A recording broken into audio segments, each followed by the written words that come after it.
பாரம்பரிய முறைப்படி தூத்துக்குடியில் பாரம்பரிய உடை அணிந்து வெளிநாட்டினர் மண்பானையில் சர்க்கரை பொங்கல் வைத்து பொங்கல் பண்டிகையை கோலாகலமாக கொண்டாடியுள்ளனர். இதுகுறித்து விவரிக்கிறது இந்த செய்தி தொகுப்பு. சென்னையில் உள்ள தனியார் நிறுவனம் ஏற்பாடு செய்த வெளிநாட்டினர் பங்கு பெறும் ஆட்டோ சேலஞ்ச் சுற்றுலா பயணம் கடந்த 28ஆம் தேதி சென்னையில் தொடங்கியது.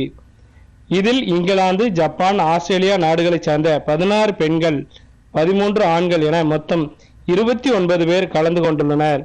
இவர்கள் அணி அணியாக பிரிந்து சென்னை, புதுச்சேரி, தஞ்சாவூர், மதுரை ஆகிய பகுதிகளில் பயணம் மேற்கொண்டு நேற்று தூத்துக்குடி வந்தடைந்தனர். தூத்துக்குடி மாவட்டத்தில் உள்ள உப்பளங்கள், பிரசித்தி பெற்ற பனிமய ஆலயம், முத்துநகர் கடற்கரை உள்ளிட்ட பகுதிகளை பார்வையிட்டனர்.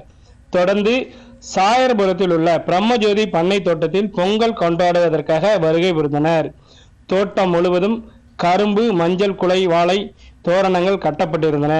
பொங்கல் பண்டிகை கொண்டாட வந்த வெளிநாட்டார் அனைவரும் தமிழர்களின் பாரம்பரிய உடையான வேட்டி, சேலை அணிந்து கொண்டனர். தொடர்ந்து முக்கரும்பிற்கு நடுவே வைக்கப்பட்டிருந்த மண்பானைக்கு பனை ஓலையால் தீ மூட்டினர். பச்சரிசி, நாட்டு சர்க்கரை வைத்து ஒவ்வொரு அணியாக தனித்தனியாக பொங்கல் வைத்தனர். பானையில் பொங்கல் பொங்கி வரும்போது பொங்கலோ பொங்கல் என்று கோஷமிட்ட வெளிநாட்டினவர் குலவை சத்தமும் எழுப்பி அசத்தினர்.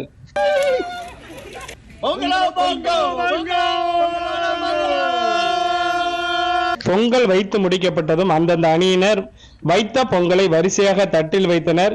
வெளிநாட்டினர் வைத்த பொங்கலை சுவைத்து பார்த்த நம் நாட்டு நடுவர்கள் முதல் 3 அணியை தேர்வு செய்து அவர்களுக்கு பரிசுகளை வழங்கினர். இதில் இங்கிலாந்து நாட்டைச் சேர்ந்த ஜோடி முதல் பரிசை பெற்றது.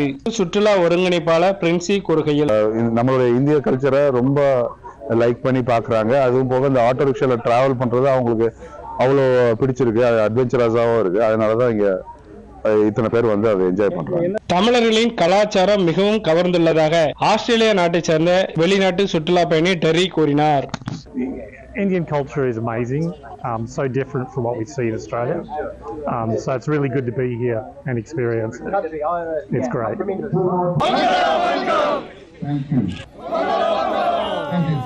டிடி தமிழ் செய்திகளுக்காக தூத்துக்குடி மாவட்ட செய்தியாளர் ஏ. லக்ஷ்மணன்.